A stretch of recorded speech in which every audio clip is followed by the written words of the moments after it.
Hey guys, tonight we begin with a wall, not a famous one, not the Great Wall of China, not the walls of Constantinople, not Hadrian's Wall stretching across the rain-soaked north of England. No, tonight we begin with a wall in southeastern Africa, a curving, towering, quietly magnificent wall built from over 1 million blocks of hand-shaped granite, fitted together without a single drop of mortar, without cement, without any binding agent at all, and still standing after 800 years. The Great Enclosure wall at Great Zimbabwe rises to over 30 feet in places and stretches for some 800 feet around. It is the largest ancient structure south of the Sahara Desert. It was built by Africans. It was designed by Africans. It was lived in, governed from, prayed within, and eventually, peacefully, deliberately left behind by Africans. And for reasons that tell us far more about Europe than about Africa, that simple fact was the single hardest thing for the Western world to accept for over a century. They looked at the walls and saw a mystery. The walls looked back and saw nothing that needed explaining. Before we go any further, if you are new here, welcome. Consider subscribing if this sort of thing appeals to you. Long, slow, deeply researched stories about places and people that history has tried to forget, told at a pace designed to help you wind down, settle in, and maybe drift off to sleep. If you are a returning listener, thank you. You know the drill. Dim the lights. Maybe turn on a fan. Find that position where your neck does not complain in the morning. Leave a comment about where you are listening from tonight. I am always curious whether it is a bedroom in Buenos Aires or a night shift in Nagoya. And now let us go to the Zimbabwe Plateau, to the southeastern hills of what is now the modern nation of Zimbabwe, where the masasa trees flush red and gold in the dry season, and the granite kopjes, those smooth, rounded domes of ancient rock, rise from the bush like the skulls of buried giants. There, between the Limpopo and the Zambezi rivers, a civilization built something extraordinary, sustained it for 300 years, and then, without war, without famine, without apocalypse, walked away. The mystery of Great Zimbabwe is not really what happened to it. The mystery is why we have spent so long pretending we do not know. Let us be clear from the outset, because clarity is something this particular story has been denied for a very long time. Great Zimbabwe did not vanish. It was not swallowed by jungle. It was not struck down by plague or divine wrath or the sort of cinematic catastrophe that makes for good television. Its people chose to leave. They migrated outward over the course of the 15th century, founding new kingdoms, establishing new capitals, carrying with them the traditions and technologies and political systems that Great Zimbabwe had refined over generations. The ruins they left behind were not a tomb or a memorial. They were a husk, the shell of a city that had served its purpose and been, in a sense, graduated from. The successor states flourished. The architectural tradition continued. The culture did not die. It moved. And yet, for over 100 years, the story of Great Zimbabwe was told as a riddle, a puzzle, a lost city mystery requiring a solution, preferably one involving anyone other than the Shona-speaking peoples of southern Africa. The question was never really, what happened here? The question, unspoken but thunderously loud, was, how could this have happened here? And that question, with all its arrogance and willful ignorance, shaped not only how the ruins were studied, but how they were physically treated, looted, misinterpreted, and politically weaponized in ways that did real, tangible damage to both the site and to the people whose ancestors built it. Tonight, we are going to walk through those ruins slowly. We are going to talk about the stone and the people who shaped it. We are going to talk about trade routes that connected this landlocked plateau to the ports of the Indian Ocean and the kilns of Song Dynasty China. We are going to talk about gold and cattle and soapstone birds with human lips. We are going to talk about what it means when a city is not destroyed but simply outgrown. And we are going to talk about the long, ugly, and still unfinished fight over who gets to tell this story. The thesis of tonight's journey is this. Great Zimbabwe didn't disappear. Its people chose to leave. The mystery is not what destroyed it. The mystery is why we keep needing it to be a mystery at all. And the answer to that second question tells us less about the ruins and more about ourselves, about the stories we tell when confronted with evidence that the past was more complicated, more interconnected, and more African than we were taught to expect. So settle in. We have a long way to go, and the stone is patient. It has been waiting 800 years for someone to listen properly. It can wait a few hours more while we find our way. Chapter 1. The Walls That Shouldn't Exist. How Great Zimbabwe was discovered by Europeans who refused to believe Africans built it. In 1871, a German geologist named Karl Mauch arrived at a place the local Karanga people, a subgroup of the Shona, already knew very well. They called it Zimbabwe, which means, roughly, houses of stone. The name tells you everything you need to know. It was not a secret, it was not hidden, it was not lost. It was a place with a name and a history and people who could point at the walls and tell you, with considerable patience for the question, who had built them and why. But Karl Mauch was not in the business of listening to Africans. He was in the business of confirming what he already believed, which was that nothing of architectural or cultural significance in sub-Saharan Africa could possibly have been created by sub-Saharan Africans. So he looked at the towering walls, the intricate chevron patterns, the conical tower, and the sheer ambition of the place. And he decided with the serene confidence of a man who has never doubted a single one of his own assumptions that it must have been built by Phoenicians, or perhaps by the ancient Israelites, or perhaps, and this was his personal favourite, by the Queen of Sheba herself.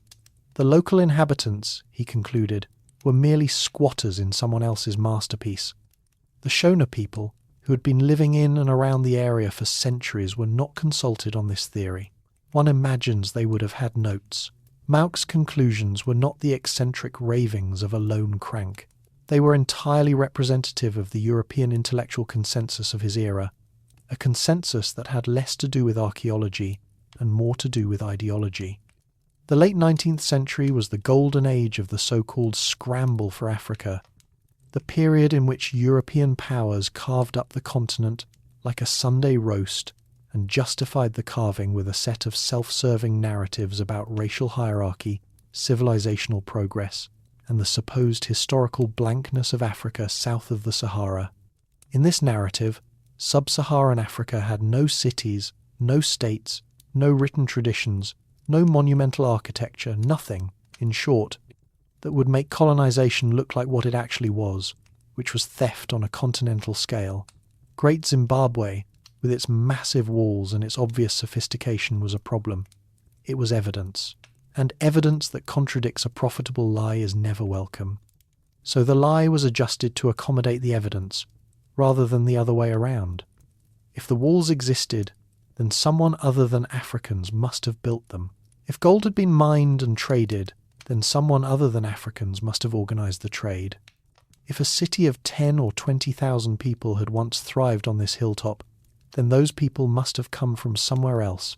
Phoenicia, Arabia, the biblical lands of Ophir, anywhere that could be coded as acceptably non-African. This was not science. This was narrative maintenance. And it worked, not because the evidence supported it, but because the people with the power to publish, to fund, to govern, and to excavate all shared the same assumption, that African history was an oxymoron. The most consequential figure in this denial was not Mauch but Cecil Rhodes, the diamond magnate, the arch-imperialist, the man whose very name became the name of the country Rhodesia that was carved out of Shona and Ndebele land with money, guns, and a breathtaking sense of entitlement. Rhodes and his British South Africa Company took control of the region in the 1890s, and from the beginning, Great Zimbabwe was central to the mythology of the colonial project. Rhodes commissioned investigations of the ruins not to learn what they were, but to prove what he needed them to be. He wanted them to be foreign. He wanted them to be ancient in the right kind of way, the way that implied that white or Near Eastern civilizations had reached this part of Africa first, had built something glorious, and had then departed, leaving the land empty and available for a new wave of civilizing Europeans. This is the logic of colonialism distilled to its purest form. We are not invaders. We are returnees. We are not stealing. We are reclaiming. The man Rhodes hired for the job was J. Theodore Bent, a British antiquarian who arrived in 1891 and dug through the ruins with the delicacy of a badger looking for tubers. Bent cleared away layers of archaeological context, discarded or ignored evidence that pointed to African construction, and focused obsessively on any artifact that could be interpreted as foreign, a few fragments of glass, some beads, anything that might support a Phoenician or Arabian connection. His conclusions, published in 1,892 inches, a book called The Ruined Cities of Mashonaland, were exactly what Rhodes wanted to hear. Great Zimbabwe was the work of a northern race, possibly Semitic, definitely not Bantu. The Karanga people living nearby were dismissed as degenerate descendants of servants or slaves of the original builders. It was a tidy story, a convenient story, and it was wrong in virtually every particular. After Bent came Richard Nicklin Hall, who was appointed the first curator of Great Zimbabwe in 1902, and proceeded to do more damage to the archaeological record than almost any single individual in the site's history. Hall was not an archaeologist. He was, by training, a journalist, and by temperament a man on a mission. His mission was to remove what he called the filth and decadence of the Kaffir occupation, his words, and they are worth sitting with for a moment, because they reveal the real stakes of this argument. For Hall, the African layers of the site were not evidence to be studied. They were contamination to be removed. He stripped away meters of stratified deposits, destroying the very context that would have allowed proper dating and interpretation. He literally shoveled away the proof. When professional archaeologists later tried to reconstruct the site's chronology, they found that Hall's curatorship had obliterated irreplaceable evidence. The irony, if one can find irony in vandalism, is that Hall was trying to prove the site was not African, and in doing so he destroyed the evidence that most clearly demonstrated it was. It took until 1905 for the first professionally trained archaeologist to examine the site. David Randall McIver, working under the auspices of the British Association for the Advancement of Science, studied the artefacts, the construction techniques, and the settlement patterns, and concluded that Great Zimbabwe was unquestionably African in every detail. His report was met with fury by the Rhodesian establishment. The settlers and colonial administrators who had invested financially, politically, psychologically in the myth of non-African origins were not about to accept the verdict of one archaeologist, however qualified. Randall McIver was attacked in the press, questioned in Parliament, and quietly sidelined. The myth lived on. It was not until 1929 that the matter was settled beyond any reasonable dispute, and even then, the dispute continued for decades, because reasonableness was never the point. In that year, the British archaeologist Gertrude Caton-Thompson led a meticulous excavation of the site, employing rigorous methods that were, for the time, exemplary. She examined the construction techniques, analysed the pottery and metalwork, studied the stratigraphy that Hall had not completely destroyed, and concluded firmly and unambiguously that Great Zimbabwe was built by the ancestors of the Shona people, that it dated to the medieval period, and that there was no evidence whatsoever of any non-African involvement in its construction. She presented her findings at a meeting of the British Association for the Advancement of Science, and the reception was, to put it politely, hostile. One delegate reportedly said that he would rather not discuss the matter. Another accused her of being motivated by feminism. The facts were clear. The resistance was not about facts. Caton-Thompson's work was vindicated, slowly and grudgingly, by every subsequent excavation. Radiocarbon dating, which became available in the mid-20th century, confirmed that the major construction phases at Great Zimbabwe dated from roughly the 11th to the 15th centuries CE, squarely within the medieval period. Centuries after the Phoenicians had ceased to exist as a maritime power, and entirely consistent with the known history of Shona-speaking peoples on the Zimbabwe Plateau, pottery analysis, architectural comparison with other stone-built sites in the region, linguistic evidence, oral traditions, everything pointed in the same direction. Great Zimbabwe was African. It was always African. The only mystery was why anyone had ever pretended otherwise, and that mystery, of course, was no mystery at all. It was politics. The Rhodesian government, the white minority regime that ruled the country from its unilateral declaration of independence in 1965 until majority rule in 1980, continued to suppress the truth about Great Zimbabwe throughout its existence. Government censors intervened in museum displays. Archaeologists who published findings confirming African authorship were harassed, defunded, or expelled from the country.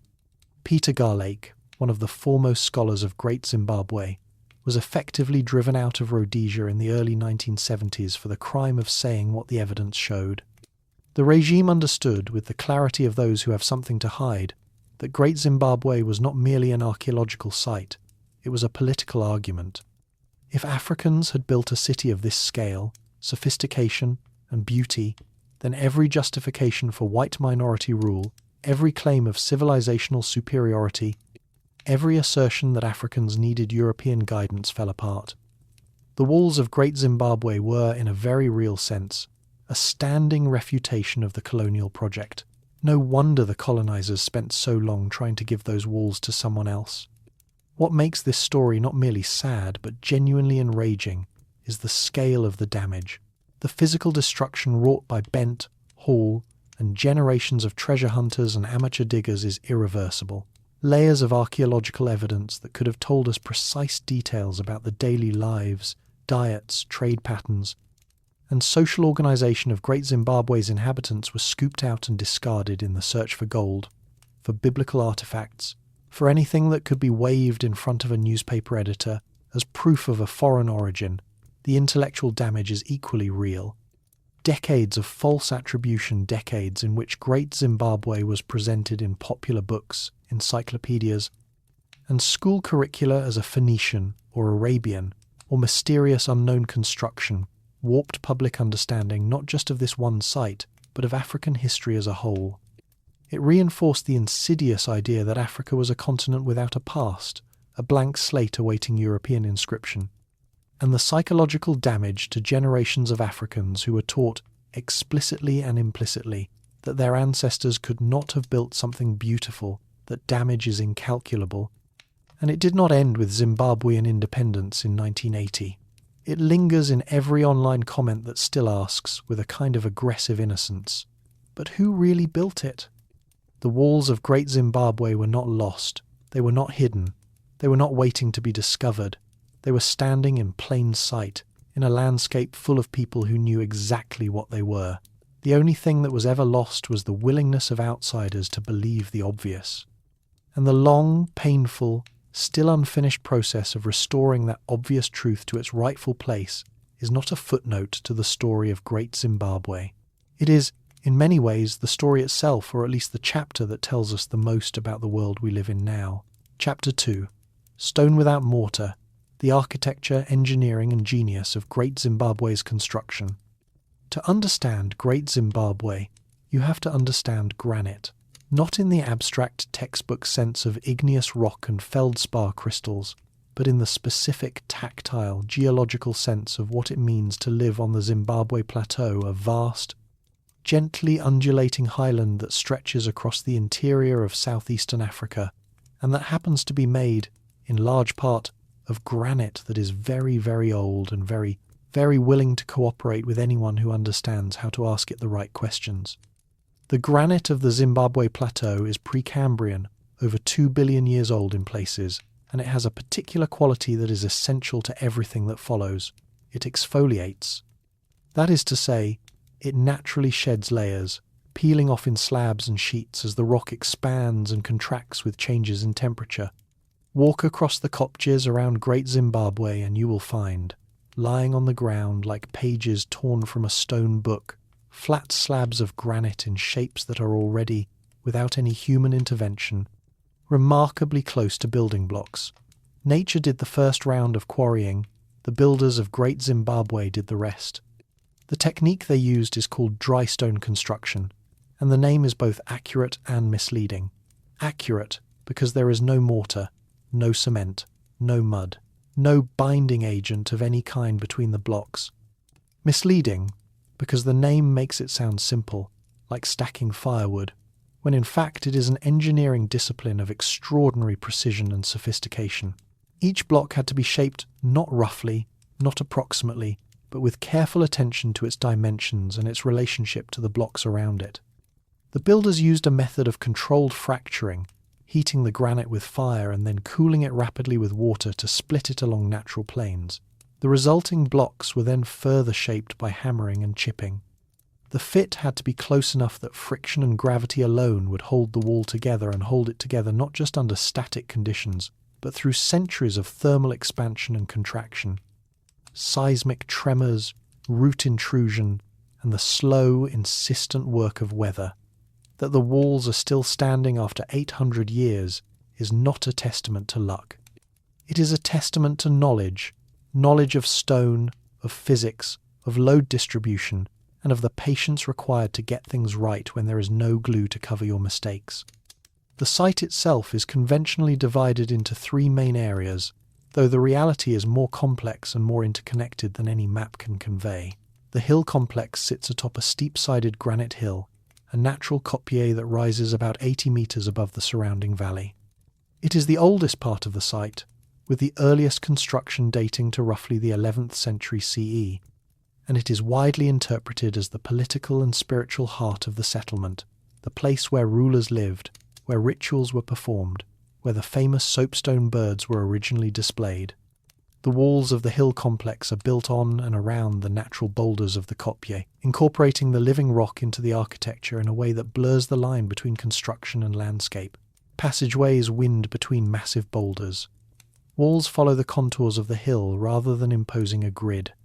There is a sense, walking through the hill complex, that the builders were not dominating the landscape but conversing with it, finding the spaces that the rock already suggested and then defining them, shaping them, making them legible as rooms, as corridors, as enclosures for specific purposes.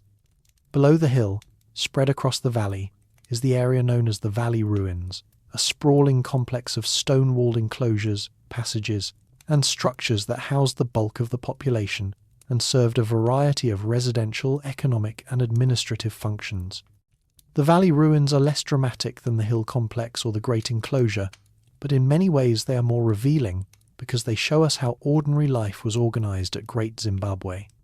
The enclosures vary in size and elaboration, suggesting differences in social status. Some contained evidence of specialised craft production, iron smelting, gold working, weaving. Others appear to have been primarily residential. The stone walls in the Valley Ruins are generally less massive than those of the hill complex or the Great Enclosure, but they are built with the same dry stone technique and the same attention to fit and finish. This was not a place where only the elite lived in stone and everyone else made do with mud. Stone was the medium of the entire settlement, and its use was a shared cultural practice, not a privilege. And then there is the Great Enclosure, and here we must slow down because the Great Enclosure deserves slowness. It is the largest single ancient structure in sub-Saharan Africa. Its outer wall is roughly 250 metres in circumference, that is over 800 feet, nearly a quarter of a mile, curving in an almost perfect ellipse through the valley. At its highest point, the outer wall reaches approximately 11 metres 36 feet, and at its base it is nearly 5 metres over 16 feet thick. It contains roughly 15,000 tons of granite blocks. 15,000 tons, fitted together without mortar, without cement, without iron clamps or wooden dowels or any mechanical fastening of any kind. Just stone on stone, course upon course, rising with a gentle inward batter, a slight lean toward the centre that provides structural stability and gives the wall its distinctive, almost organic curve. From a distance, the outer wall of the Great Enclosure looks less like something built and more like something that grew a stone wave that crested and then held, frozen in its moment of greatest beauty. Inside the Great Enclosure, the most enigmatic structure is the conical tower, a solid, tapering column of dry stone masonry, roughly 9 metres tall and 5 metres in diameter at its base. Standing in the narrow passage between the outer wall and a substantial inner wall that creates a kind of corridor or ambulatory. The tower is solid. There is no chamber inside it. There is no staircase, no hidden room, no treasure vault. It is a solid mass of carefully laid granite, and its purpose has been debated for as long as Europeans have been looking at it, which, as we have established, is a process not always characterized by clear thinking. The most plausible interpretations connect it to symbolic or ritual functions. It may represent a grain bin, a symbol of royal authority and abundance, or a cosmological marker. Among the Shona, grain storage has profound symbolic resonance tied to wealth, fertility, and the obligations of leadership. A monumental stone grain bin, permanent and immovable and clearly not intended to actually store grain, would be a powerful statement about the enduring nature of the ruler's capacity to provide. But we do not know for certain. The tower keeps its own counsel. The decorative elements of Great Zimbabwe's architecture deserve attention, because they reveal something important about the builder's intentions.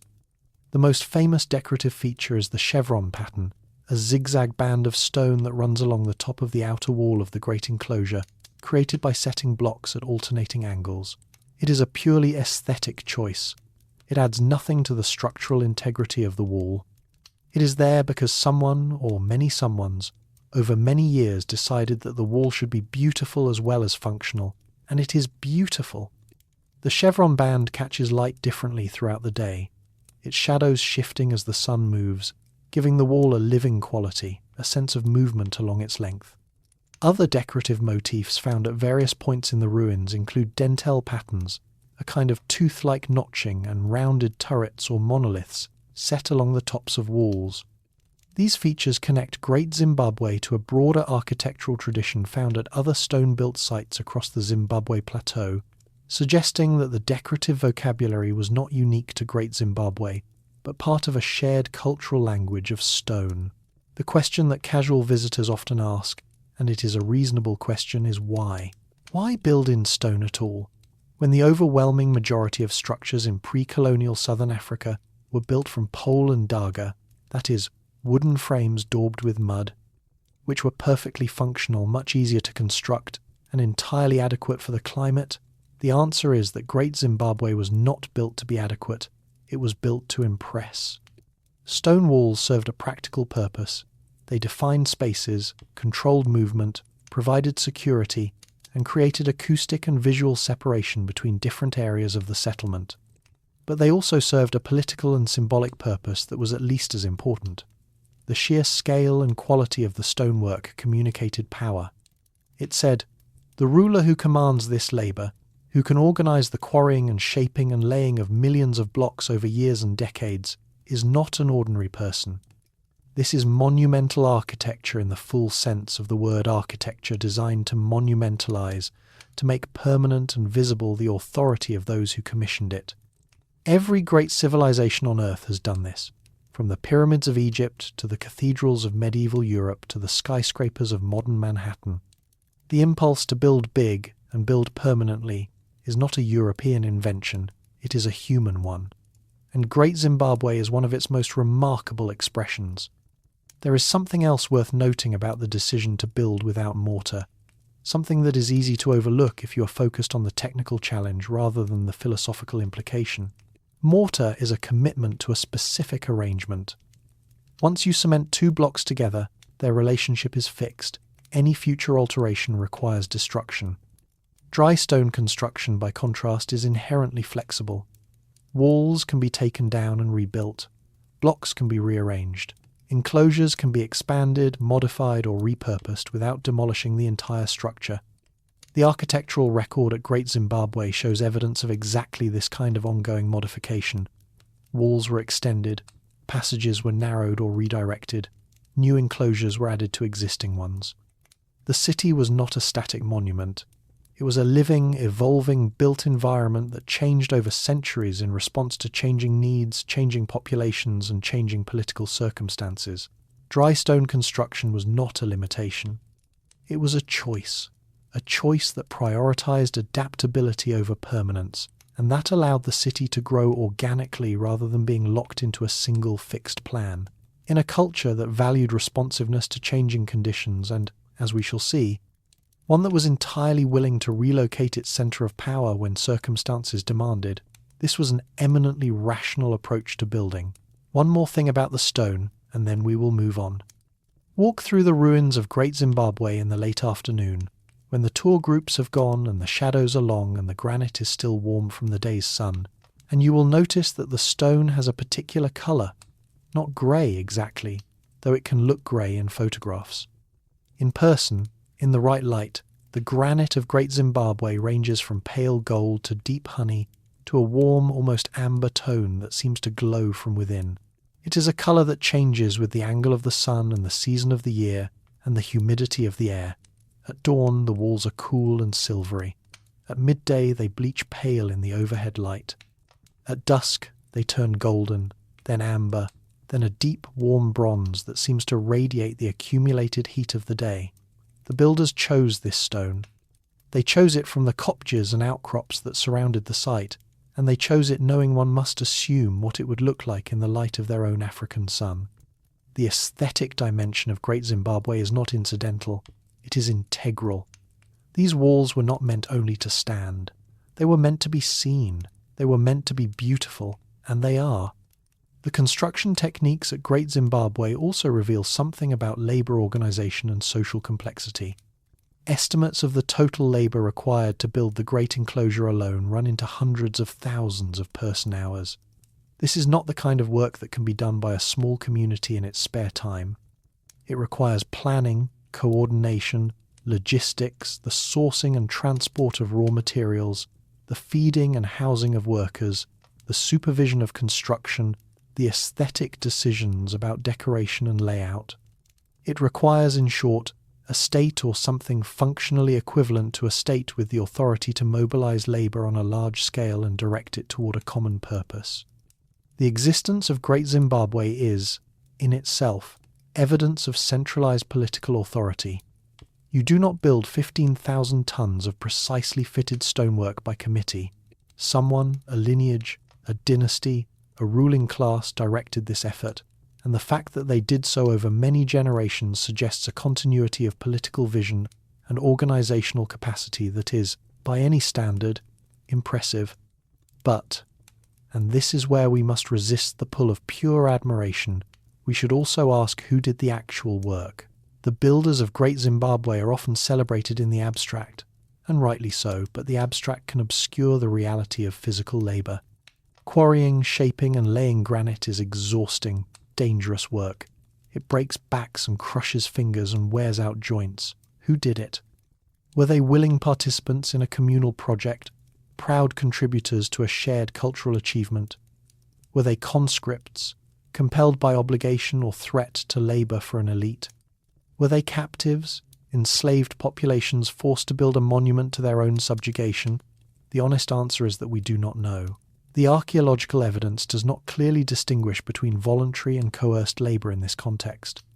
What we know is that the labour was organised, that it was sustained over centuries, and that it produced something of genuine beauty and engineering brilliance. We also know that monumental architecture, wherever it appears in the world, almost always involves some degree of compulsion, some asymmetry of power between those who commission and those who build. To celebrate the achievement of Great Zimbabwe without acknowledging this possibility would be to romanticize it, and Great Zimbabwe does not need romanticizing, it needs understanding. The walls are impressive enough without pretending that the process of building them was uncomplicated or universally joyful. What remains, after all the questions and qualifications, is the stone itself. It stands in the valley and on the hill, exactly where it was placed 800 years ago, holding its shape without mortar, without maintenance, without anyone to repair the cracks or replace the fallen blocks. The mzasa trees grow against the walls now, their roots probing the joints, and the walls accommodate them the way old neighbours accommodate each other's habits with a slight adjustment, a modest give, but no fundamental change. Rain falls on the chevron pattern and runs down the courses just as it did when the king stood below and looked up. The conical tower tapers against the sky, solid and silent and entirely uninterested in the debate about what it means. Stone does not need mortar. Stone does not need permission. Stone does not need anyone to explain it. Stone simply stands.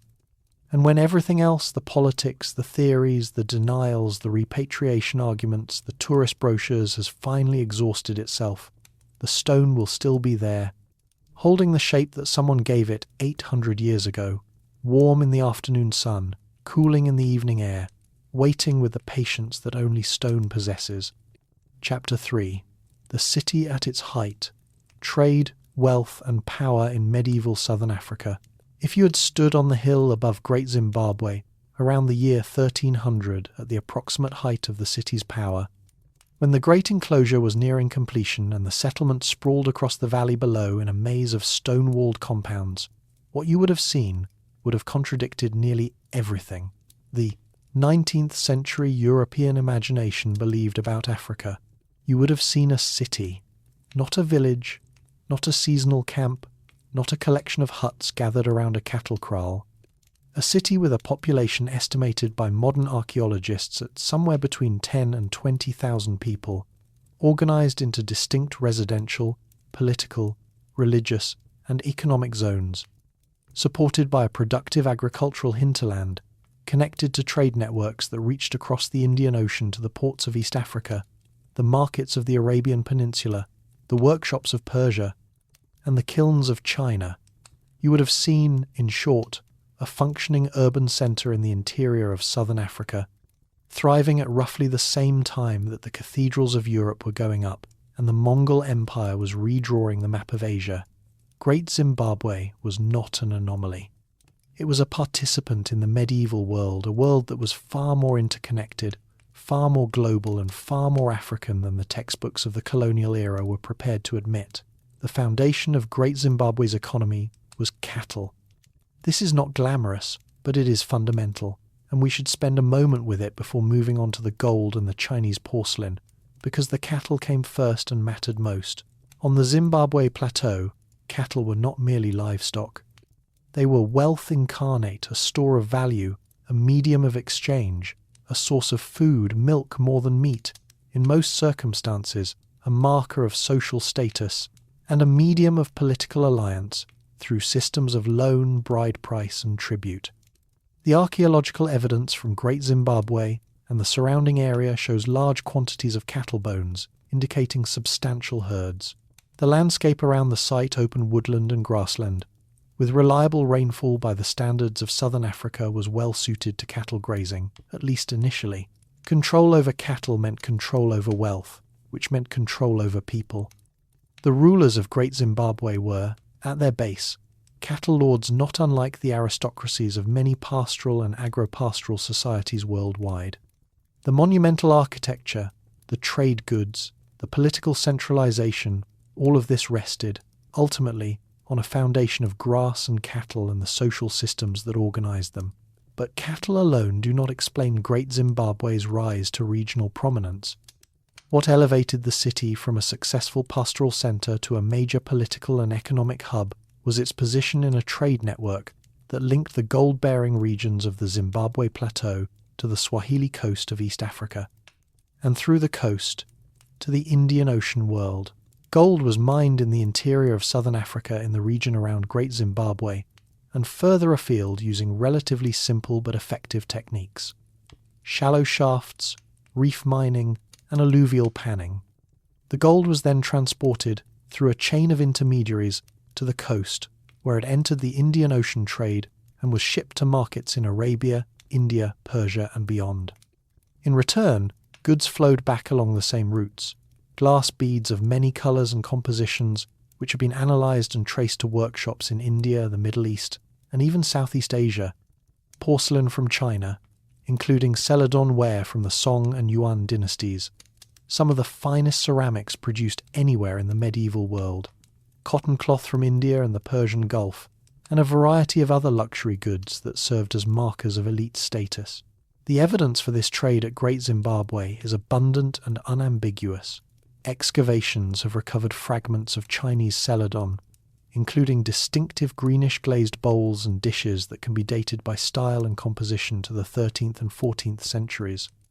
They have recovered glass beads in large quantities, beads of Indian, Middle Eastern, and Southeast Asian origin, in colours and patterns that changed over time and that archaeologists have used as dating tools, because the bead trade followed fashions that shifted in identifiable ways. They have recovered fragments of Middle Eastern glass, copper wire, cowrie shells from the Indian Ocean, and other items that could only have reached the interior of southern Africa through long-distance trade. The presence of these goods at Great Zimbabwe is not remarkable in itself. Similar items have been found at other sites along the trade routes between the coast and the interior, What is remarkable is the quantity and quality of the imports found at Great Zimbabwe, which suggests that the city was not merely a way station on the trade route, but a major accumulation point, a place where wealth was concentrated, controlled, and redistributed by a powerful elite. The gold trade is worth pausing on, because it has been both romanticized and distorted in ways that obscure the reality. When the Portuguese arrived on the coast of Mozambique in the early 16th century, they heard stories of a wealthy kingdom in the interior, a kingdom of gold ruled by a great lord. These stories, filtered through Portuguese expectations and classical European myths, became entangled with the legend of King Solomon's mines and the biblical land of Ophir, setting off a centuries-long obsession with the idea that the gold of southern Africa had a biblical or ancient connection. It did not. The gold was real and the trade was real, but the connections were medieval African and Indian Ocean, not ancient and biblical. The mines were worked by Africans. The trade was organised by Africans, in partnership with Swahili and later Arab and Indian merchants on the coast, and the profits flowed, at least in part, to the rulers of Great Zimbabwe and its successor states. The romanticisation of the gold, however, served a purpose. It allowed Europeans to claim a historical connection to the region that predated and justified their colonial ambitions. The gold was real. The myths built around it were weapons. At the centre of this economic system sat the rulers of Great Zimbabwe, and here we encounter one of the fundamental difficulties of studying a society that left no written records. We know that Great Zimbabwe had rulers. The monumental architecture itself is evidence of centralised authority, and the concentration of imported luxury goods in the hill complex and the Great Enclosure, as opposed to their relative scarcity in the valley ruins, suggests a clear hierarchy. We know from later Portuguese accounts of the successor kingdom of Mutapa or Monomotapa, as the Portuguese called it, that the political system in this region involved a paramount chief or king, who exercised authority over subordinate chiefs, controlled trade, collected tribute in cattle and labour, and served as a religious intermediary between the living and the ancestral spirits. It is reasonable to assume that something similar existed at Great Zimbabwe, though we should be cautious about projecting the details of later, better documented societies backward in time. What the archaeological evidence does suggest is a society with pronounced social stratification. The hill complex, with its commanding views, its restricted access, and its concentration of high-value artefacts, was almost certainly the precinct of the ruling elite, the place where the king or paramount chief lived, held court, performed rituals, and displayed the symbols of his authority, including, as we shall discuss, the famous Soapstone birds. The Great Enclosure, with its massive walls and its architectural grandeur, may have served as a royal court, a residence for royal wives, an initiation centre, or some combination of these. The interpretations vary, and the evidence is ambiguous. The valley ruins housed the broader population, including craft specialists, traders, and ordinary residents, in enclosures that varied in size and elaboration according to social rank. This was not an egalitarian society. It was a hierarchical one, with clear distinctions between rulers and ruled, wealthy and poor, those who lived in the monumental stone enclosures and those who lived in the daga houses that have long since dissolved back into the earth. The economy of Great Zimbabwe was not limited to long-distance trade. There is substantial evidence of local craft production, including iron smelting and smithing, copper and gold working, pottery manufacture, and weaving. Iron was particularly important, both as a utilitarian material, tools, weapons, agricultural implements, and as a trade good. The remains of iron smelting furnaces and metalworking debris have been found in and around the valley ruins, indicating specialised production zones. Gold was worked at the site as well, though probably in smaller quantities than the popular imagination suggests. Gold was primarily a trade commodity, exported in raw or semi-processed form, rather than a material used extensively in local ornamentation. The craft production at Great Zimbabwe tells us that this was not merely a political and trading centre, but a place where real economic activity took place, where goods were made, exchanged, and consumed by a substantial urban population. The connection between Great Zimbabwe and the Indian Ocean world is, perhaps, the single most important corrective to the myth of African isolation. The Indian Ocean trade network was, in the medieval period, the largest and most active maritime trade system in the world, larger and more complex than the Mediterranean trade, more consistently active than the Atlantic, which would not become a major trade route until the European age of exploration. It linked East Africa to Arabia, Persia, India, Southeast Asia, and China in a web of commercial relationships that had been developing for over 1,000 years by the time Great Zimbabwe reached its peak. The Swahili city-states of the East African coast Kilwa, Sofala, Mogadishu, Mombasa, Zanzibar were the African nodes of this network, and they were, in the medieval period, among the wealthiest and most cosmopolitan cities in the world. Great Zimbabwe was connected to this network, not directly but through intermediaries. Goods flowed from the interior to the coast through a chain of traders and regional centres, with Sofala, in present-day Mozambique, serving as the primary coastal outlet for the gold and ivory trade of the Zimbabwe Plateau. This means that when a ruler at Great Zimbabwe ate rice, and there is evidence of rice cultivation in the region, introduced from Asia through the Indian Ocean trade from a Chinese celadon bowl, wearing glass beads from India, and sitting in an enclosure decorated with chevron patterns in hand-shaped granite, he was participating in a global economy. He was connected through multiple intermediaries, through hundreds or thousands of miles of land and sea routes, through layers of exchange and translation to the same world system that linked the merchants of Cairo to the silk weavers of Hangzhou. This is not a claim about sophistication or superiority. It is a simple statement of historical fact. Great Zimbabwe was part of the medieval world. It was plugged in, and the idea that it was isolated, that it existed in some kind of historical vacuum, that it was a mystery because it was inexplicable, rather than because we refused to look at the evidence, that idea was never true. It was always a choice to not see, a choice to not know, a choice that served specific political interests, and that cost the people of southern Africa their own history. The peak of Great Zimbabwe's power, roughly from the 13th to the mid-15th centuries, coincided with a period of relative climatic stability and economic vitality in the Indian Ocean world. Trade was brisk, rainfall was adequate, cattle herds flourished, the gold mines produced, the city grew, the walls rose higher, and the political system that held it all together, the system of tribute, redistribution, ritual authority, and elite control functioned well enough to sustain a large, complex, hierarchical society for several generations. It was, by any reasonable measure, a success. Not a utopia, no city is, but a functional, productive, connected and culturally rich urban centre that its inhabitants had every reason to be proud of. The fact that it eventually declined does not diminish what it achieved. All cities decline eventually. The question is always why, and how, and what comes after. And in the case of Great Zimbabwe, the answers to those questions are far more interesting than the dramatic collapse narratives that the popular imagination prefers. Chapter 4. Sacred Stones and Soapstone Birds. Religion, Ritual, and the Spiritual Life of Great Zimbabwe.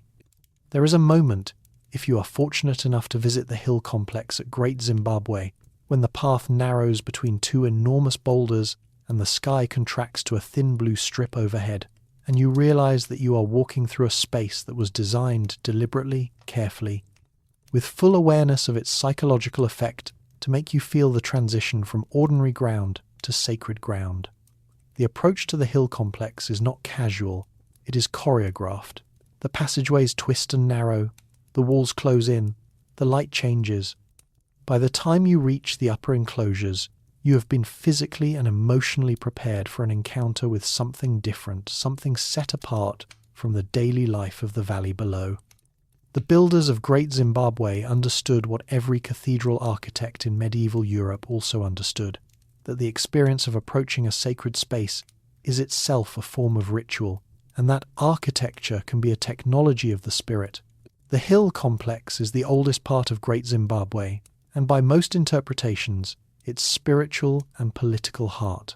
The two functions, spiritual and political, were not separate in the worldview of the Shona-speaking peoples who built and inhabited the site.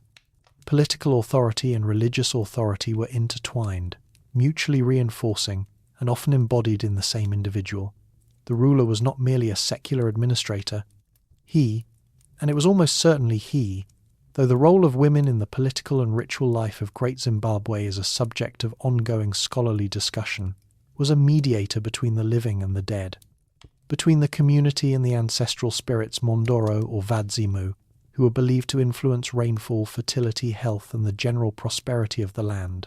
The right to communicate with the ancestors, to perform the rituals that maintained the cosmic order, was a source of enormous power, arguably the most fundamental source of political legitimacy in the Zimbabwe tradition. You could control trade and cattle, but if you could not make it rain, or, more precisely, if people did not believe you could make it rain, your authority rested on shaky ground. It is in this context that we must understand the most famous artifacts ever found at Great Zimbabwe, the Soapstone birds. 8 of them were discovered in the hill complex during the 19th-century excavations, carved from a soft greenish-grey stone, soapstone, or steatite into stylized bird forms, each perched atop a pillar or column roughly a metre tall. They are not naturalistic.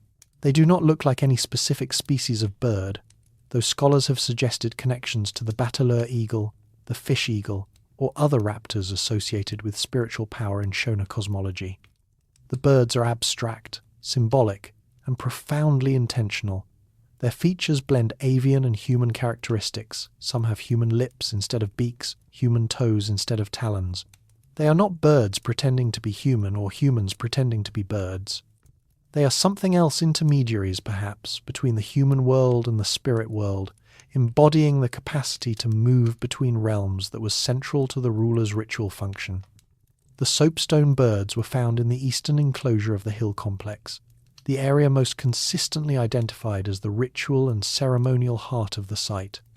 Their precise function is debated.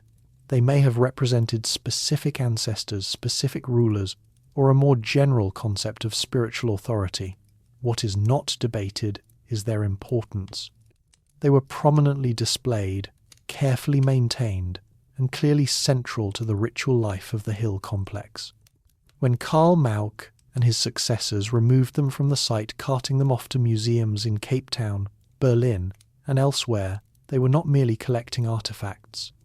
They were, in a very real sense, removing the spiritual core of the place, extracting the symbols around which the political and religious life of Great Zimbabwe had been organized. The soapstone birds are now the national emblem of Zimbabwe. They appear on the flag, the coat of arms. The currency, and their repatriation to the site has been a contentious and emotionally charged process that continues to this day.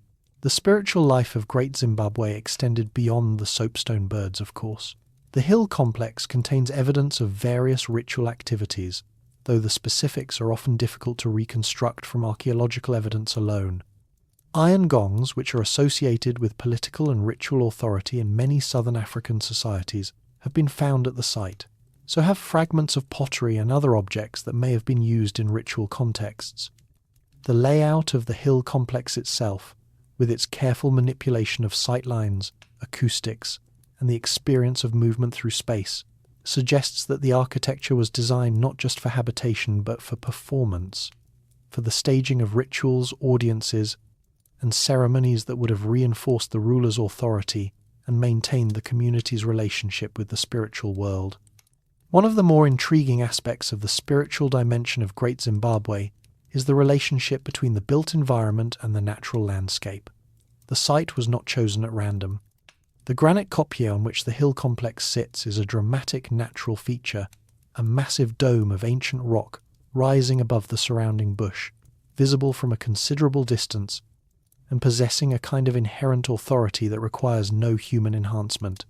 In Shona cosmology, natural features like hills, caves, pools, and prominent rock formations are often understood as spiritually significant, as places where the boundary between the human world and the spirit world is thin, where communication with ancestors is possible, where the forces that govern rainfall and fertility are concentrated.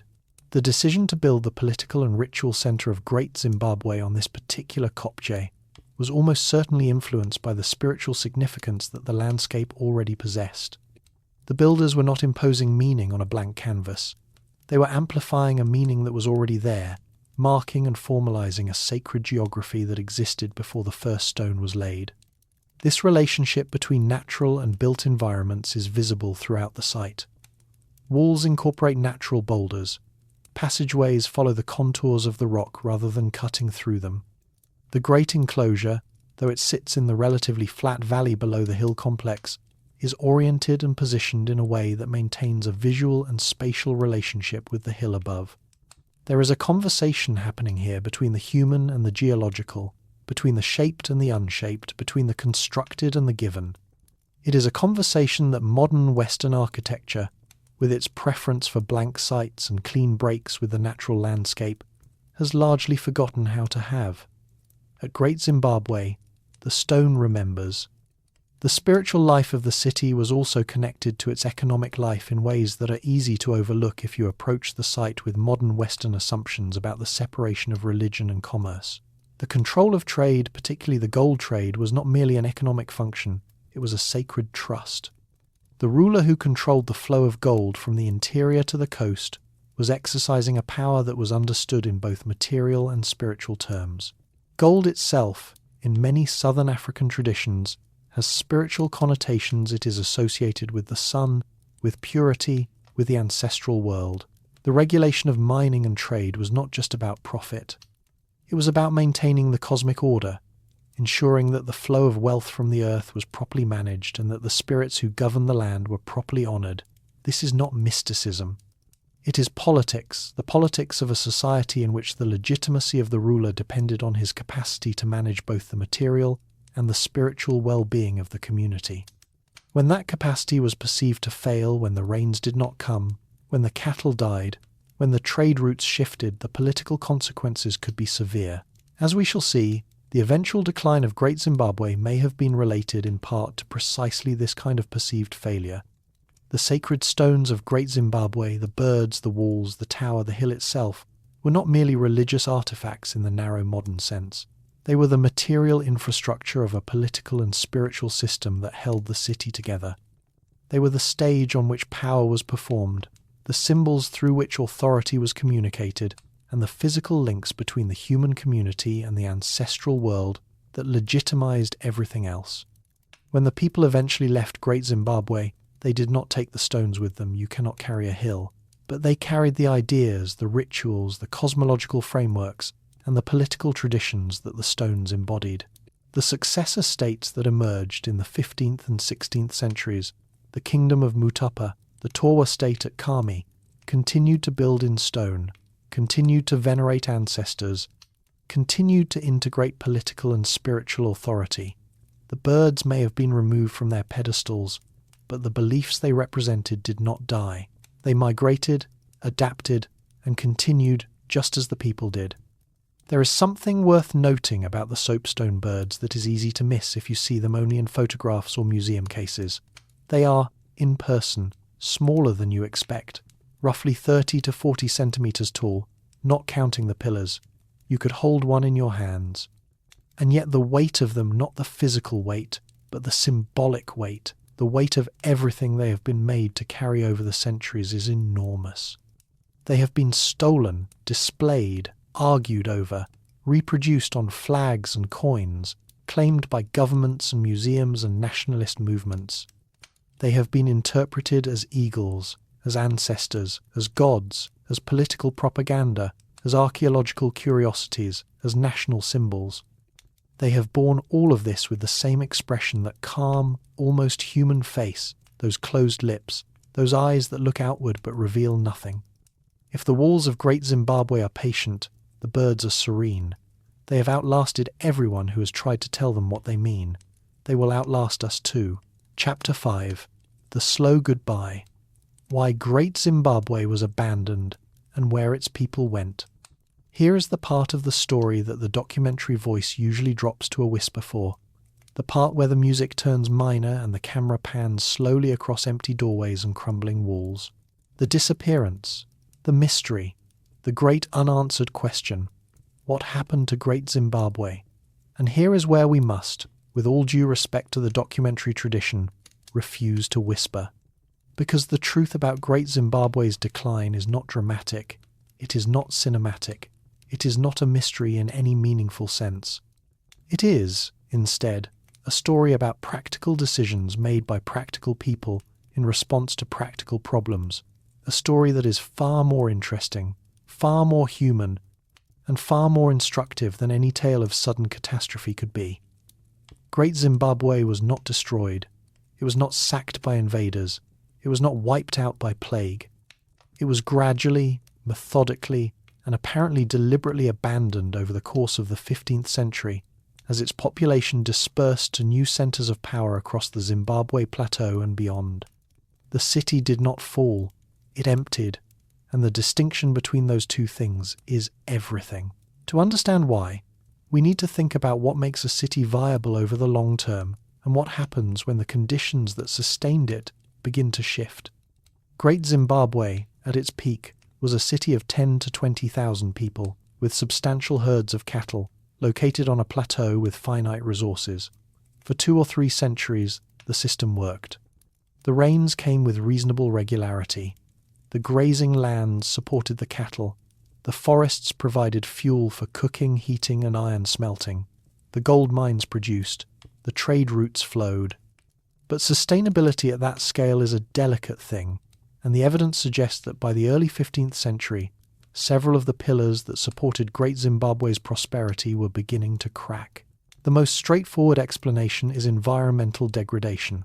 A city of this size, sustained over centuries, places enormous pressure on its surrounding landscape. Cattle in the thousands need grazing land, and grazing, over time, degrades the soil.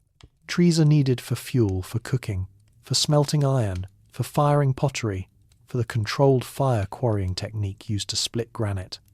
Modern environmental studies of the area around Great Zimbabwe have found evidence of significant deforestation and soil erosion consistent with centuries of intensive use. The immediate hinterland of the city may simply have been exhausted, stripped of trees, overgrazed, unable to support the population that depended on it. This is not a dramatic collapse.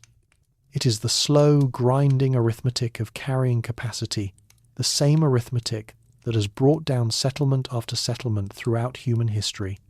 From the deforested hillsides of Easter Island to the salinized fields of ancient Mesopotamia, there is nothing mysterious about it. There is nothing uniquely African about it. It is what happens when a society pushes its environment past the point of recovery. It is, if anything, one of the most universal stories in human experience. But environmental degradation is probably not the whole story. The political landscape of southern Africa was shifting in the 15th century, and the changes had implications for Great Zimbabwe's position in the regional power structure. The trade routes that had funneled gold and ivory through Great Zimbabwe to the coast were not fixed. They could shift, and they did shift in response to changing political conditions, new mining areas, and the rise of competing centres of power. The Kingdom of Mutapa, also known as the Munhu-Mutapa or Monomotapa Empire, which emerged in the mid-15th century in the Zambezi Valley to the north, may have redirected some of the gold trade away from Great Zimbabwe and toward new routes that bypassed the old centre entirely. The Torwa state, which established its capital at Kami in the southwest, similarly developed its own trade connections and political networks. Great Zimbabwe did not lose its trade in a single blow. It lost it gradually, as the economic geography of the region reorganized around new nodes of power. There is also the question of political fragmentation. Centralized political systems in pre-colonial southern Africa, and indeed in many parts of the world, were inherently unstable over the long term. They depended on the personal authority of the ruler, on the loyalty of subordinate chiefs, on the ruler's ability to redistribute wealth, and maintain the rituals that legitimized his power. When any of these elements weakened through a disputed succession, a perceived failure of ritual authority, a decline in trade revenue, the system was vulnerable to fission, to subordinate chiefs breaking away and establishing their own centres of power. This is not a failure specific to African political systems. It is a feature of all systems that depend on personal authority rather than institutional structures. The Roman Empire fragmented for similar reasons. The Mongol Empire fragmented for similar reasons. The idea that Great Zimbabwe's political decline is somehow uniquely puzzling or requires a special explanation reflects, once again, a double standard that applies a different analytical framework to Africa than to the rest of the world. The most compelling interpretation of Great Zimbabwe's abandonment, the one that best accounts for the full range of evidence, is that it was not a collapse but a dispersal. The population did not die. It moved. The political system did not fail. It redistributed. The traditions, the stone building, the cattle economy, the ancestor veneration, the integration of political and spiritual authority did not disappear. They continued, in new places, adapted to new circumstances. The kingdom of Mutapa, which controlled the Zambezi Valley and the northern goldfields, continued many of the political and ritual traditions of the Zimbabwe state. The Torwa state at Kami built monumental stone architecture that was clearly part of the same tradition as Great Zimbabwe, though with its own distinctive stylistic developments. Smaller Zimbabwe's, the word means stone houses in Shona, and it is used to refer to the entire class of stone-built sites on the Zimbabwe Plateau continued to be built and occupied throughout the region. The people of Great Zimbabwe did not vanish into the mist. They walked to the next valley, or the one after that, and built again. This interpretation, the dispersal model, is not without its critics. Some scholars argue that it underestimates the element of crisis in Great Zimbabwe's decline, that the environmental and political pressures were more severe and more sudden than the dispersal model implies. Others point out that the process was probably messy and uneven, that different groups left at different times, for different reasons, and that the experience of leaving a city you have known for generations is not as tidy as the word dispersal suggests. These are fair points. The reality was undoubtedly more complex, more painful, and more human than any single model can capture. People leaving their homes, even when they are making a rational decision to move to better conditions, do not experience it as a smooth transition. They experience it as loss. The houses they built, the walls they walked past every day, the graves of their parents and grandparents, these are left behind, given back to the grass and the trees and the slow work of weather. There is grief in that, even when it is also pragmatism. But the key point, the point that matters for understanding Great Zimbabwe and its legacy, is that the abandonment was not an ending, it was a transformation. The city was one expression of a broader cultural tradition, and when the city was no longer viable, the tradition found new expressions. This is not unique to Great Zimbabwe. It is how human societies work. Cities are born, grow, thrive, and eventually decline, sometimes catastrophically, sometimes gradually, sometimes through deliberate relocation. The ruins they leave behind are not evidence of failure. They are evidence of a particular moment in a longer story, a story that continues long after the walls are empty and the roofs have fallen. The reason we are so drawn to narratives of dramatic collapse, the reason we want Great Zimbabwe to be a mystery, an unsolved puzzle, a lost civilization is worth examining, because it tells us something about ourselves. We love ruins. We love the romance of abandoned cities. We love the idea that civilizations can reach great heights and then fall spectacularly, catastrophically, from causes that are dramatic and singular, a volcanic eruption, an invading army, a sudden plague. This preference for dramatic collapse narratives is not innocent. It serves specific psychological and political functions. Psychologically, it reassures us that decline is something that happens suddenly and to others, not something that happens gradually and to us. Politically, it allows us to frame the achievements of non-European civilizations as anomalies brilliant but fragile, capable of greatness but not of sustainability, ultimately doomed by some inherent flaw. The collapse narrative, applied to Great Zimbabwe, says, look at what they built and look at how they failed. The dispersal narrative says something very different. Look at what they built and look at how they adapted. The first narrative is more dramatic, the second is more true, and in the ruins of Great Zimbabwe, standing empty and golden in the afternoon light, It is the second narrative that the stones themselves seem to tell. Not a story of failure, but a story of sufficiency of a place that was used until it was used up, and then, without bitterness and without spectacle, released. The 15th century, when Great Zimbabwe was being gradually abandoned, was not a period of decline for southern Africa as a whole, quite the opposite. The kingdom of Mutapa was expanding, establishing control over a vast territory and continuing the gold trade with the Swahili coast. The Torwa state at Kami was building its own impressive stone architecture and developing its own political and economic networks. Nalatale, Danangombe, known in the colonial period as Dlodlo, and dozens of other stone-built sites across the plateau were thriving. The disappearance of Great Zimbabwe was, from a regional perspective, a reorganization, a shift of the center of gravity from one location to several, from a single dominant capital to a more distributed network of power centers.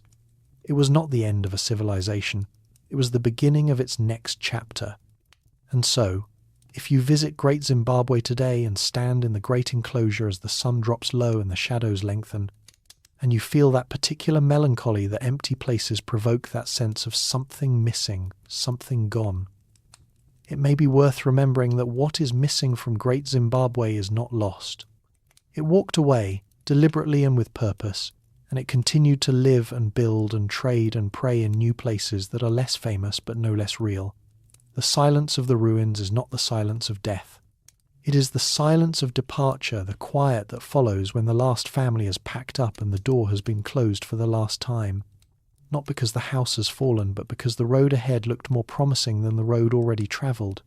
It is a human silence, a familiar one. Anyone who has ever left a home knows what it sounds like. Chapter 6. The theft of memory, colonial looting, political abuse, and the fight over Great Zimbabwe's story. There is a special category of damage that can be done to a place worse than weathering, worse than neglect, worse even than deliberate destruction, and that is the damage of misrepresentation, the damage of having your story taken from you and replaced with someone else's fiction. Great Zimbabwe has suffered every kind of damage a historical site can suffer: physical looting, archaeological vandalism, political manipulation, cultural theft, and the slow, corrosive erosion of truth by decades of deliberate falsehood. And while the walls still stand, the scars of that damage are visible in every gap in the archaeological record, every missing artifact, every generation of schoolchildren, African and European alike, who were taught that this place was built by anyone other than the people whose ancestors shaped its stones. The theft of Great Zimbabwe's story is not a footnote to its history. It is one of its central chapters, and one of the most instructive, because it shows, with painful clarity, how the control of historical narrative is a form of power, and how the loss of that control is a form of violence. We have already discussed the intellectual vandalism of Karl Mauch, J. Theodore Bent, and Richard Nicklin Hall, the treasure hunters and ideologues who looted the site, destroyed irreplaceable archaeological context, and promoted fantasies of Phoenician or biblical origin to serve the political needs of the colonial project. But the damage did not stop with their generation. It continued, systematically and deliberately, throughout the colonial period and into the era of Rhodesian white minority rule. The Rhodesian government, which controlled the country from 1965 to 1980, under a regime that was explicitly committed to white supremacy, understood that Great Zimbabwe was a threat to its foundational mythology. If Africans had built Great Zimbabwe, then the narrative of African incapacity, the narrative that justified the denial of political rights to the black majority, was unsustainable. So the government did what authoritarian governments always do with inconvenient truths. It suppressed them. Museum displays at Great Zimbabwe were censored. Labels and interpretive materials that attributed the ruins to the Shona were altered or removed. Archaeologists who published findings confirming African authorship faced professional consequences. Peter Garlake, who was at the time one of the most knowledgeable archaeologists working at the site, was forced to leave Rhodesia in the early 1970s after his work made it impossible for the government to maintain the fiction of non-African origin. Other scholars were pressured to soften their conclusions or to present African authorship as merely one theory among several, as if the evidence were ambiguous rather than overwhelming. This was not a subtle campaign. It was state-sponsored historical denial, implemented through the institutions of government, education, and cultural management, and it had real consequences for real people. Generations of Zimbabweans grew up under a regime that told them, explicitly, that their ancestors were incapable of the achievements that stood in plain sight in their own landscape. The psychological impact of that lie, the internalized doubt, the erosion of cultural pride, the subtle poison of being told you come from nothing, is not something that can be measured in archaeological terms, but it is real, and its effects linger long after the regime that perpetrated it has been swept away. The physical looting of the site compounded the intellectual looting. From the earliest European encounters with Great Zimbabwe, the ruins were treated as a source of portable wealth rather than as a cultural heritage site.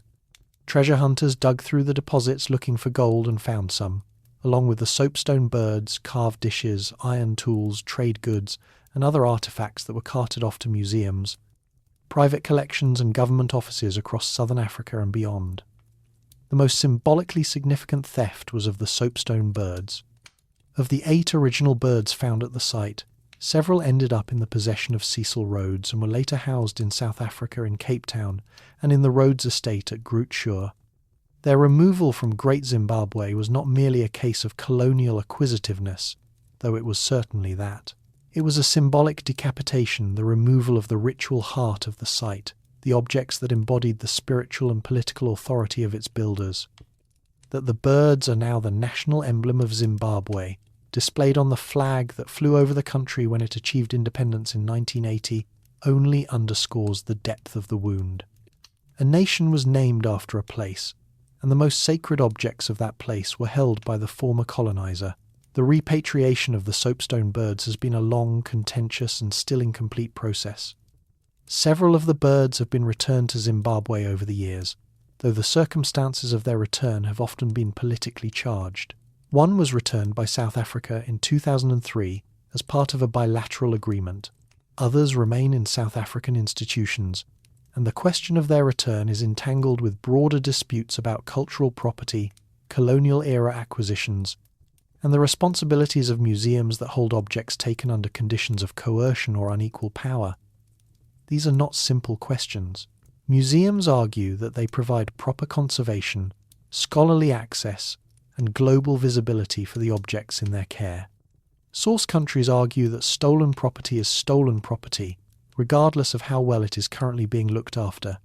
Both arguments have merit, and both are inadequate on their own.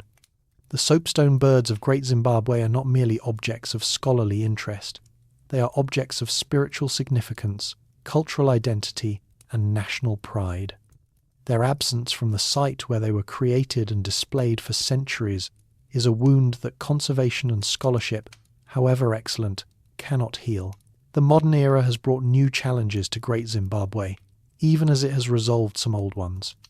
The UNESCO World Heritage designation, granted in 1986, provides a framework for international recognition and conservation, but it does not, on its own, address the deeper issues of narrative control and community rights. Who tells the story of Great Zimbabwe? Whose interpretation is presented to the hundreds of thousands of visitors who come to the site each year? The Shona people, specifically the Karanga subgroup, who are the most direct cultural descendants of the builders, have a complicated relationship with the site. On one hand, it is a source of profound pride, a tangible link to an ancestral achievement that the colonial project tried to deny. On the other hand, the management of the site has often been dominated by national government authorities and international conservation agencies whose priorities do not always align with the wishes of the local community. Tourism brings revenue, but it also brings commodification, the reduction of a living cultural landscape to a packaged experience for outsiders. Conservation brings protection, but it also brings restrictions, limits on access, on use, on the kinds of activities that can take place within the site boundaries. The tension between preservation and living culture is not unique to Great Zimbabwe, but it is felt there with particular intensity, because the stakes are so high and the history of dispossession is so recent.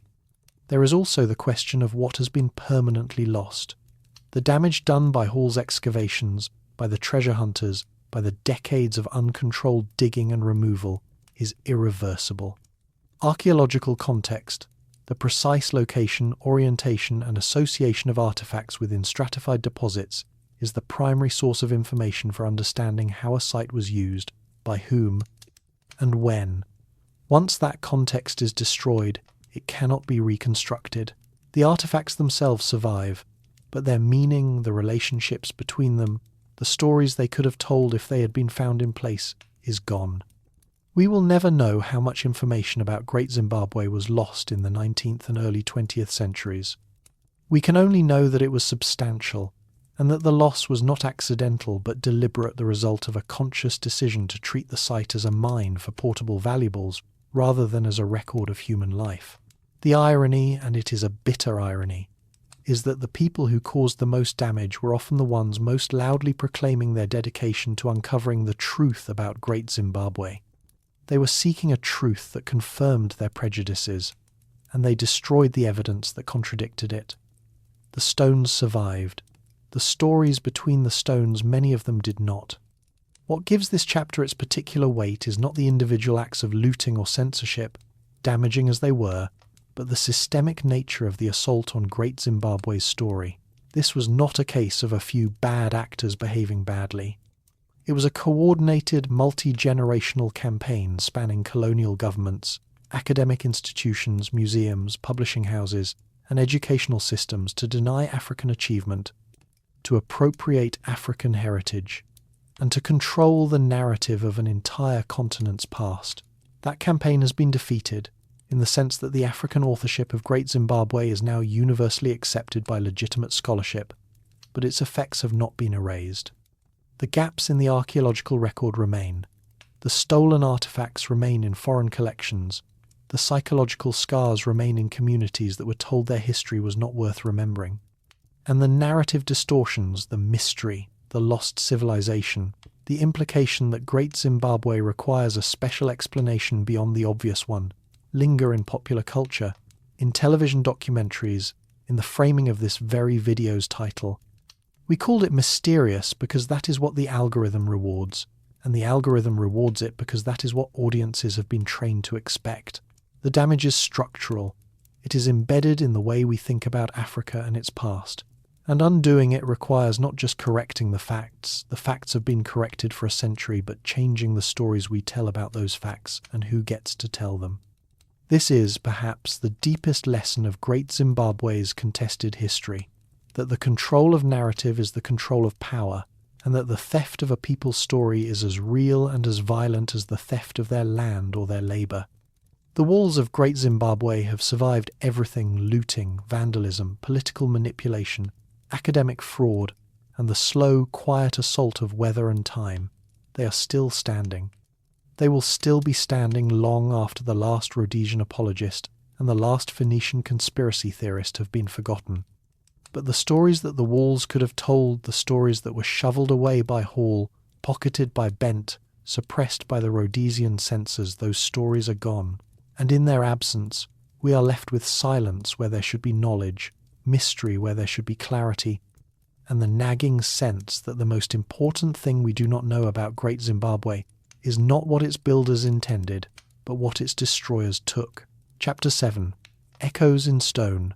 Great Zimbabwe's successor states and its legacy across southern Africa. The word Zimbabwe is Shona from Dzimba Mabwe, meaning houses of stone, or, in some interpretations, from Dzimba, meaning venerated houses.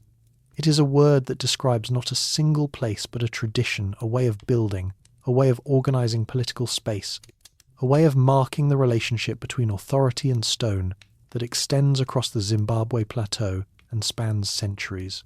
When we talk about Great Zimbabwe, we are talking about the most famous and most elaborate expression of this tradition, but we are not talking about the only one. There are over 200 stone-built sites on the Zimbabwe Plateau and the surrounding regions, ranging from small enclosures of a few walls to substantial complexes with multiple enclosures, decorative stonework, and evidence of long-term occupation. Great Zimbabwe was the capital, the biggest, the richest, the most architecturally ambitious, but it was not alone. It was the centre of a constellation, and when the centre shifted, the constellation did not dissolve, it reorganised. The most direct political successor to Great Zimbabwe was the Kingdom of Mutapa, also known in European sources as the Monomotapa Empire, a name derived from the title of its ruler, the Mwene Mutapa, meaning Lord of the Conquered Lands, or, more loosely, Master Pillager. The Mutapa state emerged in the mid-15th century, roughly coinciding with the final period of abandonment at Great Zimbabwe, and established its power base in the Zambezi Valley to the north. The oral traditions of the region, which are valuable historical sources, though they must be interpreted with care, attribute the founding of the Mutapa kingdom to Nyatsimba Mutata, a ruler who left Great Zimbabwe and led his people northward in search of salt, new trade routes, and fresh political opportunities. Whether Mutota was a real individual or a composite figure representing a broader migratory process is debated, but the core of the tradition that the Mutapa state was an offshoot of Great Zimbabwe, founded by people who carried its political and cultural traditions northward, is consistent with the archaeological evidence. The Kingdom of Mutapa was, for over a century, the dominant power in the region, controlling much of the territory between the Zambezi and Limpopo rivers and maintaining the gold trade with the Swahili coast and, increasingly, with the Portuguese who arrived on the coast of Mozambique in the early 16th century. The Portuguese sources biased, partial, and filtered through European assumptions, but nonetheless invaluable, described the Mwene Mutapa as a powerful ruler who held court in a large settlement, commanded tribute from subordinate chiefs, controlled the gold trade, and served as a political and religious authority. The Portuguese were alternately fascinated and frustrated by the Mutapa state, fascinated by its gold, frustrated by the ruler's refusal to grant them the unfettered access they demanded. Their attempts to control the gold trade, first through diplomacy and then through military force, ultimately contributed to the fragmentation and decline of the Mutapa state, though that process took centuries and involved a complex interplay of internal and external factors. The other major successor to Great Zimbabwe was the Torwa state, which established its capital at Kami, about 150 kilometers to the southwest of Great Zimbabwe. Kami is less famous than Great Zimbabwe, but in many ways equally impressive, a substantial stone-built complex that represents a distinct architectural evolution from the Great Zimbabwe tradition. Where Great Zimbabwe used freestanding dry stone walls, Kami developed a terracing technique, building stone-faced platforms on hillsides and creating a series of ascending levels that give the site a stepped, almost pyramidal profile. The stonework at Kami includes elaborate decorative patterns, check, herringbone, cord, and chevron designs that are more varied and more intricate than those at Great Zimbabwe. The Torwa state and its successor, the Rosvi state, or Changamaya Empire, maintained the tradition of stone building, political centralization, and cattle-based wealth that characterized the Zimbabwe tradition, while developing their own distinctive artistic and architectural styles. Nailtail, a site associated with the Rosvi state and dating to the 17th and 18th centuries, is perhaps the most architecturally refined of all the Zimbabwes, a relatively small site, but one whose decorative stonework is of extraordinary quality. The walls at Nailtail feature intricate patterns executed with a precision that speaks to centuries of accumulated skill and aesthetic refinement. Danangombe, Dlodlo, another Rosvi period site, similarly displays the continuation and evolution of the stone building tradition. These are not copies of Great Zimbabwe. They are descendant sites that inherit a tradition and develop it in new directions, just as Gothic cathedrals inherited and developed the Romanesque tradition, or as Renaissance painting inherited and transformed the techniques of the medieval workshop. One of the most important sites in the broader story is Mapungubwe, which lies not to the west or north of Great Zimbabwe but to the south, in the Limpopo Valley at the confluence of the Limpopo and Shash rivers, in what is now the far north of South Africa. Mapungubwe is actually older than Great Zimbabwe. It flourished from roughly 1075 to 1220 CE, and is now understood as the immediate predecessor of Great Zimbabwe in the development of the Zimbabwe tradition. Mapungubwe was the first site in the region to show clear evidence of a socially stratified society organized around cattle wealth and participation in the Indian Ocean trade. Its most famous artifact is a small golden rhinoceros, a beautifully crafted figurine made of gold foil over a wooden core that speaks to the wealth and artistic sophistication of the site. The relationship between Mapungubwe and Great Zimbabwe is one of succession. When Mapungubwe declined, probably due to a combination of environmental change and political reorganization, power shifted northward to the Zimbabwe Plateau, where Great Zimbabwe rose to prominence. The tradition did not begin at Great Zimbabwe. It began at Mapungubwe, or perhaps even earlier, and it continued long after Great Zimbabwe was abandoned. Understanding this sequence is essential because it prevents us from treating Great Zimbabwe as a singular anomaly, a flash of brilliance in an otherwise empty landscape. It was, instead, one chapter in a long story, the most dramatic chapter perhaps, but not the first and not the last. The broader Zimbabwe tradition, the tradition of stone building, centralized political authority, cattle-based wealth, and participation in long-distance trade extended across a vast area of southeastern Africa and persisted for over a millennium. From the earliest stone-building phases at sites like Mapungubwe and Great Zimbabwe in the 11th century to the Rhodes state in the 18th century, when European colonial encroachment finally disrupted the pattern. This tradition was not monolithic. It varied regionally and evolved over time. The architecture changed, the decorative motifs shifted, the political structures adapted to new circumstances. But the core elements, the use of stone as a medium of political expression, the integration of built and natural environments, the connection between political authority and ritual power remained recognizable across centuries and across hundreds of kilometers. When the modern nation of Zimbabwe gained independence in 1980, it chose its name deliberately. The former Rhodesia, named after Cecil Rhodes, the man who had done more than perhaps any other individual to deny the African origins of the ruins, was renamed Zimbabwe, after the very site that Rhodes had tried to appropriate. The symbolism was unmistakable and intentional. It was a declaration that the history of the land belonged to the people who had built its most famous monument, not to the colonizers who had stolen it.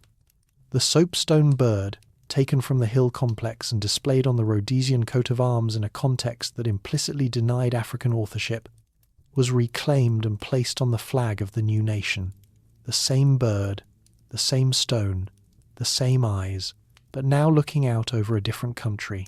It was one of the most powerful acts of symbolic reclamation in modern African history, and it speaks to the weight that Great Zimbabwe carries in the national consciousness, a weight that is not merely historical, but deeply, presently political.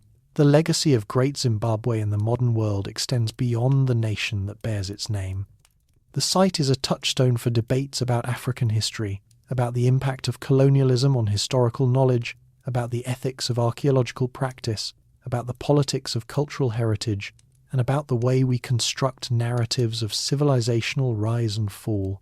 It is invoked in discussions of decolonization, of museum ethics, of UNESCO World Heritage governance, and of the relationship between tourism and indigenous rights.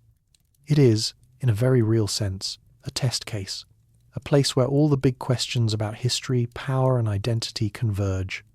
And the answers that we give to those questions, individually and collectively, say as much about us as they do about the people who shaped the granite 800 years ago. The Zimbabwe tradition did not end with the colonial period. Shona-speaking people continue to live in and around the sites of their ancestors, to venerate ancestral spirits in ways that connect them to the builders of Great Zimbabwe, and to understand the stone ruins not as dead monuments, but as living presences in a cultural landscape that extends unbroken from the 11th century to the 21st. The stones are not relics. They are inheritance, and the tradition they embody, the tradition of building in stone, of organizing power around cattle and trade and spiritual authority, of integrating the human and the natural landscape, is not a historical curiosity. It is a heritage, a living one, and the people who carry it are not the descendants of a vanished civilization. They are the continuation of a story that the stones have been telling all along to anyone willing to listen. Chapter 8. What the silence teaches standing before Great Zimbabwe and listening to what remains. Let us end where we must at the ruins themselves. Not in the past, not in the scholarly literature, not in the political arguments, but at the physical place, in the present tense, on a day like any other day, when the sun rises over the Masasa woodland east of the site, and the granite of the hill complex catches the first light and holds it, just as it has held the first light of every morning for 800 years. You arrive early. The tour groups have not yet gathered. The parking area is nearly empty. There is a low building where you pay your entrance fee and collect a guide if you want one. But for now, let us walk alone, because the experience of Great Zimbabwe is, above all things, an experience of space and silence, and those things require solitude, or at least the absence of someone telling you which way to look. The path from the entrance leads first to the Great Enclosure, and the approach is worth savouring. You walk through scrubby woodland Masasa and mopane, and the occasional muhacha tree, and the wall appears gradually, not all at once, but in sections through the trees, a curving line of grey-gold stone that seems at first like a natural ridge or a long outcrop of bare rock. It is only as you get closer that the regularity of the courses becomes apparent. The even horizontal lines of stacked blocks, the gentle batter of the wall's face, the sheer height of it, rising above the tree line and curving away in both directions with a smoothness that no natural formation possesses, the scale hits you. Not in the gut, the way a skyscraper or a suspension bridge hits you, but slowly, accumulatively, the way the ocean hits you, a recognition that what you are looking at is simply too large and too deliberate to be anything other than a colossal act of will. You enter through the narrow passage between the outer and inner walls of the Great Enclosure, and the experience of compression of the walls closing in on both sides, rising above you, blocking the sky is immediate and visceral. The passage is only a few feet wide in places. The walls on either side are twice your height. The sound changes. The wind which blew freely across the open ground is reduced to a whisper. Your footsteps echo differently. You are inside something. Not a building exactly, because there is no roof, but an enclosure in the truest sense, a space that has been taken from the landscape and defined, given boundaries and meaning, separated from the world outside. This is what walls do. They create insides and outsides. They say, this space is different. What happens here is not what happens there. The builders of Great Zimbabwe understood this as well as any architect in history, and they deployed it with a sophistication that you feel in your body before you understand it in your mind. The conical tower stands in the narrow space between the outer and inner walls, and it is smaller than the photographs. Suggest this is almost always the first thing visitors say, but its presence is not diminished by its modest dimensions. It has a density, a solidity, a there-ness that commands attention. You cannot enter it, you cannot climb it, you cannot use it for anything at all. It simply is. A solid cone of hand-laid granite, tapering gently toward a rounded top, standing where it was placed centuries ago, for reasons that it has chosen not to share. There is something calming about an object that refuses to be useful. Something restful about a monument that does not perform or explain or justify itself. The conical tower stands in its narrow passage and waits, with the patience of stone, for nothing in particular. If you are looking for a symbol of Great Zimbabwe's approach to the world solid, self-sufficient, unapologetic, content to let you form your own interpretation, you could do worse than the conical tower. From the Great Enclosure, the path climbs the hill to the hill complex, and the ascent is itself an experience worth attending to. The path is steep, winding through boulders and up stone-cut steps that may or may not be original. The Masasa trees give way to bare rock. The views open up the valley spreading below, the Great Enclosure's curve visible now from above, the distant blue of the Modjaji hills on the horizon. You are climbing toward the place where kings lived and rituals were performed and soapstone birds looked out over a city of 20,000 people, and the effort of the climb, the breath, the sweat, the ache in your calves feels appropriate. Sacred spaces, in many traditions, are approached through effort. The difficulty of the ascent is not an inconvenience, it is a preparation. At the top, The hill complex opens out into a series of enclosures woven between and around the natural granite boulders that crown the kopje. The boulders are enormous, some the size of houses, and the walls run between them, connecting them, turning the natural geology of the hilltop into an architecture that is half human, half geological. You walk through narrow clefts between boulders that were here before the builders came, and will be here after the walls have finally, centuries or millennia from now, succumbed to gravity and weather. You pass through a gap that was once a doorway, and you emerge into a small enclosure where the sky is visible in a circle overhead, and the granite walls are warm under your palm. This is where the soapstone birds were found. This is where the ruler sat. This is where the boundary between the ordinary world and the world of the ancestors was understood to be at its thinnest. And then you notice the silence. Not the absence of sound. There is sound. There is always sound. The wind in the rocks, the buzz of insects, a bird calling from the valley below, the distant bark of a baboon. But beneath the sound, there is a quality of quiet that is particular to places that were once full of people and are now empty. It is not the silence of a place that has never been inhabited. It is the silence of a place that remembers inhabitation, a residual quiet, a held breath, the acoustic equivalent of an afterimage. You feel, standing in the hill complex of Great Zimbabwe, that the stone around you is not inert, it is attentive. It is, in some way that you cannot quite articulate and do not need to, listening. And in that silence, if you are patient, if you resist the urge to fill it with words or theories or judgments, something shifts. The distance between you and the builders of this place, which felt enormous when you were reading about them in a book, contracts. Not because you understand them, you do not, but because you are standing where they stood, touching what they touched, breathing the same warm air that flows through the same stone passages, and the sheer physical reality of the shared space collapses 8 centuries into something that feels, for just a moment, like a conversation. This is what ruins do. When they are left alone, they create a space for encounter, not with the past as it actually was that is gone and cannot be retrieved, but with the fact of pastness itself, with the vertiginous recognition that other people, as real and as complex and as confused as ourselves, stood in this exact spot and saw the same view and breathed the same air and worried about the same kinds of things, about power and prestige and whether the rains would come and whether the traders would return and whether the walls they were building would last. The walls lasted. The worries, one presumes, did not.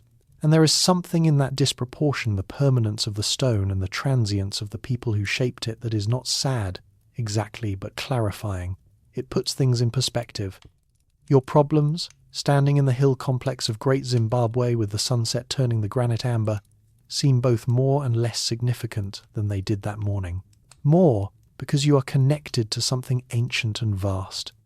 Less, because the people who built these walls also had problems, and the walls outlasted those problems, and the world continued, and here you are.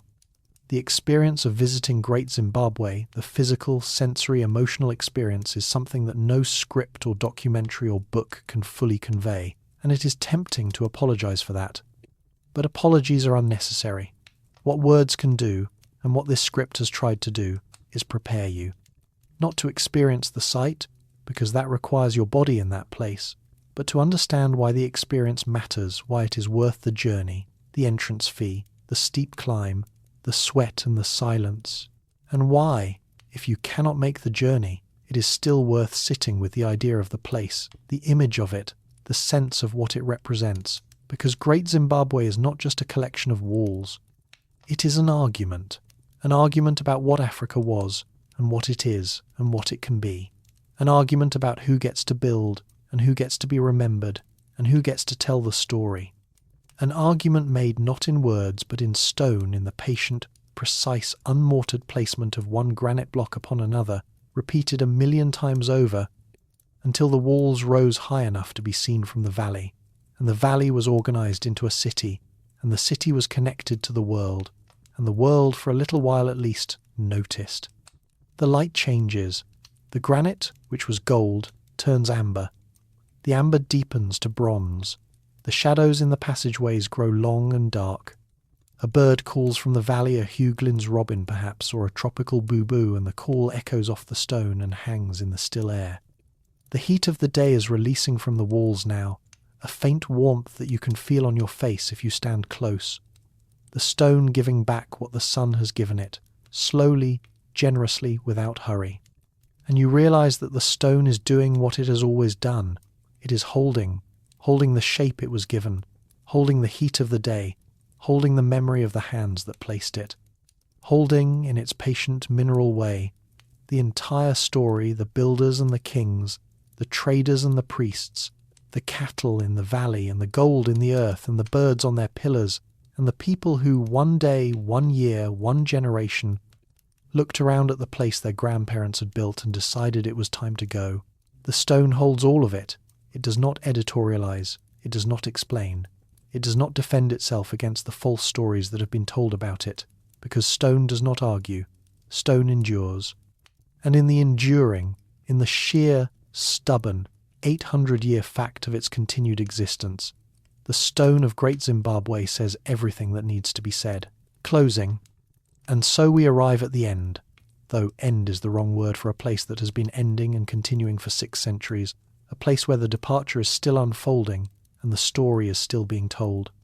What Great Zimbabwe teaches, if we are willing to learn, is not a lesson about Africa alone, though it is a lesson that Africa has paid dearly to deliver.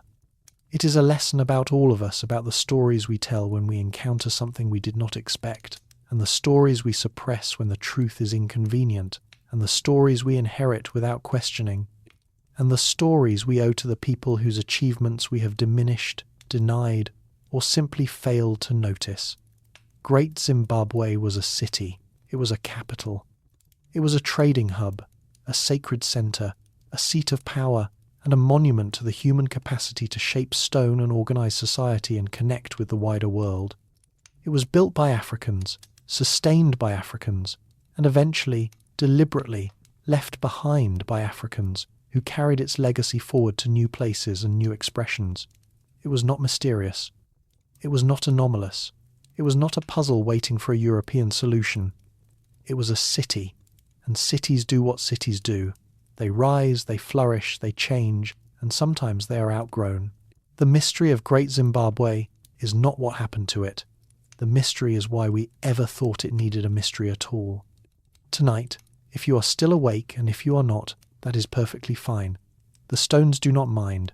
They are used to people drifting off in their presence. Let the last image be this.